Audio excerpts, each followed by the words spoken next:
Álvaro Obregón en 1913 apoyó a Venustiano Carranza.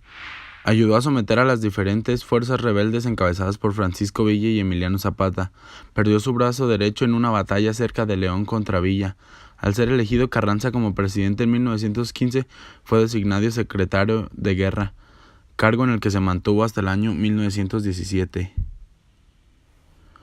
Enfrentando políticamente a Carranza, participó en el Plan de Agua Prieta, cuya consecuencia final fue el asesinato del presidente. Al verificarse las elecciones de poderes federales, resultó triunfador el general Obregón, que se hizo cargo de la presidencia en noviembre de 1920. Su aplicación del programa revolucionario de 1917 topó con una fuerte resistencia por parte de los grupos conservadores y la Iglesia Católica. Después de ser reformada la Constitución que lo impedía, fue reelegido presidente en 1928, pero antes de poder tomar posesión del cargo fue asesinado en un banquete que celebraba en su honor el día 17 de julio de 1928. Un dibujante se le acercó para mostrarle una caricatura suya y mientras Obregón la observaba le disparó a quemarropa.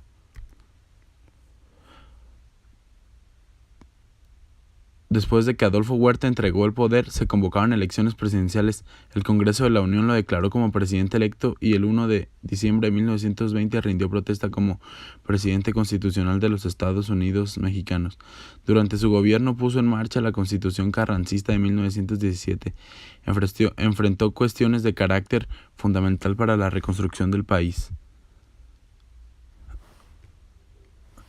Algunas de estas cuestiones fueron firma obligada de los tratados de Bucareli, creación de la Secretaría de Educación Pública, reparto agrario, disimulación de los efectivos del ejército, reanudación diplomática de los Estados Unidos, celebración del centenario de la consumación de la independencia, reparación del cableado telegráfico y de las vías ferroviarias dañadas por la revolución, traslado de la Escuela Nacional de Agricultura a Chapingo, creación del Instituto Técnico Industrial.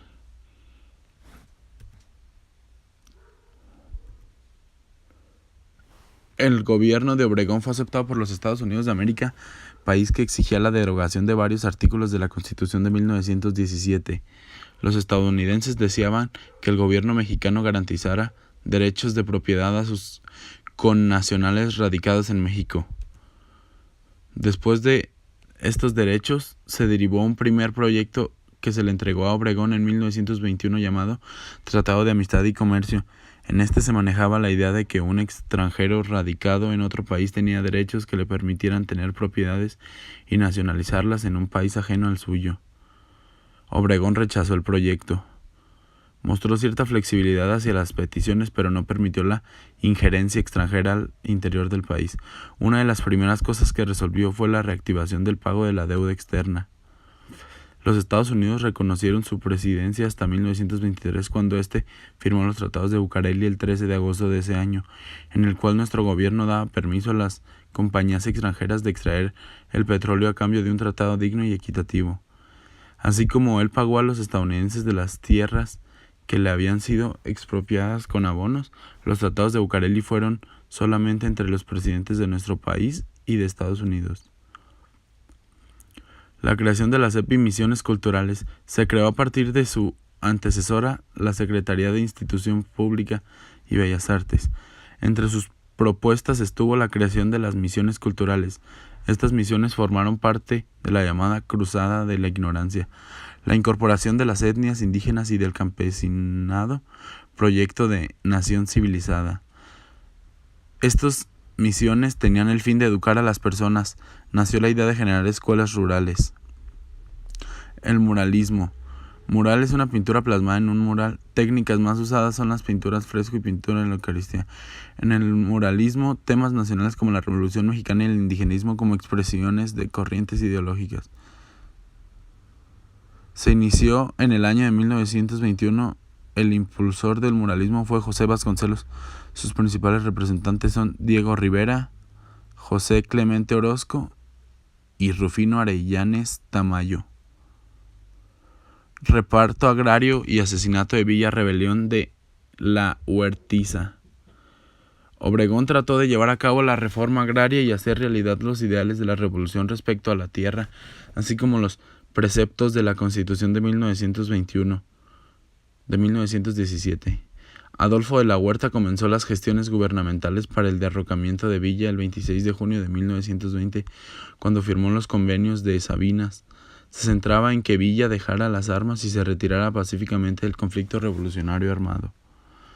Obregón ocupó la silla presidencial, comenzó a alimentar ideas de desaparecer a Villa. Obregón ordenó el asesinato de Villa en una emboscada el 20 de junio de 1923 en Parral, Chihuahua. Obregón enfrentó dos rebeliones, la de los cristeros y la rebelión de Adolfo Huerta.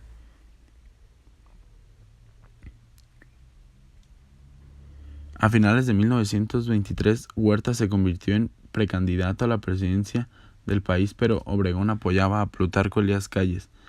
Huerta decidió emprender la rebelión conocida como de la Huertiza, que duró 4 meses. Adolfo de la Huerta fracasó en 1924, tuvo que exiliarse en Los Ángeles de California y permaneció 11 años para volver a la Ciudad de México. Ahora vamos a hablar del gobierno de Plutarco Elías Calles. Su política era supresión de la no reelección para apoyar la reelección de Álvaro Obregón, primer presidente institucional de la Revolución Mexicana, presidente de 1924 a 1928, amenazas de intervención estadounidense. Las instituciones que fueron formadas en su gobierno fue el Banco Nacional de México de 1925, Comisión Nacional de Irrigación, Banco Agrícola, Banco de Cooperación Agrícola. Fuera de su mandato presidencial fundó el PNR, Partido Nacional de la Revolución, en 1929.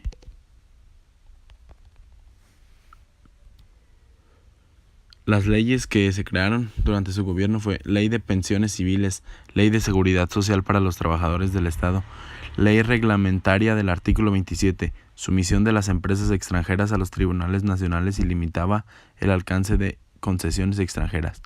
Ley Reglamentaria del artículo 130 restringía la intervención religiosa en la política del Estado. Ley Calles, que limitaba el número de sacerdotes. La economía en su mandato se dieron a conocer importantes obras de infraestructura que no solo se materializaron en caminos, sino también en obras hidráulicas para el campo.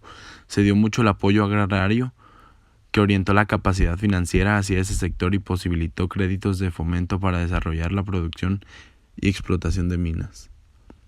La sociedad en ese tiempo la gran mayoría de los mexicanos continuaba dedicándose al campo. Había tensiones contra Estados Unidos por las presiones de los petróleos norteamericanos.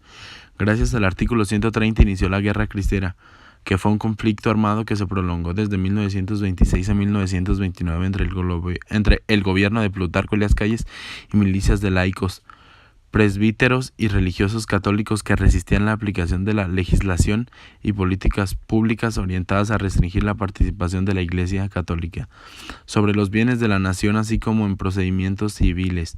Terminó durante el mandato de Emilio Portes Gil con un pacto con el Vaticano. El maximato es el nombre de este periodo derivado del apodo de jefe máximo de la revolución con que era conocido Calles. Plutarco Elías Calles había sido presidente de México en el periodo de 1924 a 1928, lo que le impedía reelegirse para el periodo inmediatamente posterior, de acuerdo a como lo establecía la Constitución, que fue reformada para permitir la reelección de Álvaro Obregón, y aunque estaban permitidas las reelecciones no sucesivas, este nunca fue candidato para un segundo mandato. Durante el maximato, 3 personas fueron presidentes de México: Emilio Portes Gil, que gobernó como alternativa ante la muerte de Álvaro Obregón; Pascual Ortiz Rubio, que fue presidente de manera interina tras la renuncia de Portes Gil; y Abelardo Rodríguez, quien igualmente fue presidente interino tras la renuncia de Ortiz Rubio. Religión y educación. Como antecedentes de la Guerra Cristera tenemos cierre de escuelas, cierre de iglesias y expulsión de extranjeros. Las formas del maximato fueron gobierno presidentes que imponían secretarios de Estado, era gente allegada a Calles. Las cámaras de presidente, Calles controlaba el Partido Nacional Revolucionario y a los candidatos a ocupar cargos en las cámaras. El paso a la institucionalidad lo marcó la existencia de partidos políticos, sindicatos e instituciones sociales. Aquí aparece el PRM, la CENTE y el Partido Comunista Mexicano. El Partido Nacional Nacional Revolucionario nació bajo la sombra de Elías Calles y fue el instrumento del que se valía el jefe máximo para hacer posible el maximato o gobernar detrás de la silla. Portes Gil se desempeñaba como presidente de México y también atacaba a la CROM diciendo que los tratados no eran ciertos. Los hechos importantes en la presidencia de Portes Gil fueron la fundación del PRN, el inicio de la crisis mundial afectando al país en dos sentidos: la economía regional se contrajo y se agudizó el desempleo, la rebelión escobarista encabezada por Gonzalo Escobar, que apoyaba la candidatura de Gilberto Valenzuela en 1929. La CROM perdió influencia en la sociedad mexicana. México rompió relaciones con la Unión Soviética. Se concede la autonomía a la Universidad Nacional en 1929. Consiste en que a partir del 1929 la Universidad Nacional Autónoma de México, UNAM, se regiría por sus propias leyes y tendría su propia fuerza de organización. Las disputas electorales ante la candidatura popular de Vasconcelos, quien era el candidato de los intelectuales liberales mexicanos, y que al realizarse las elecciones fraudulentas favoreciendo a Ortiz Rubio se exilió.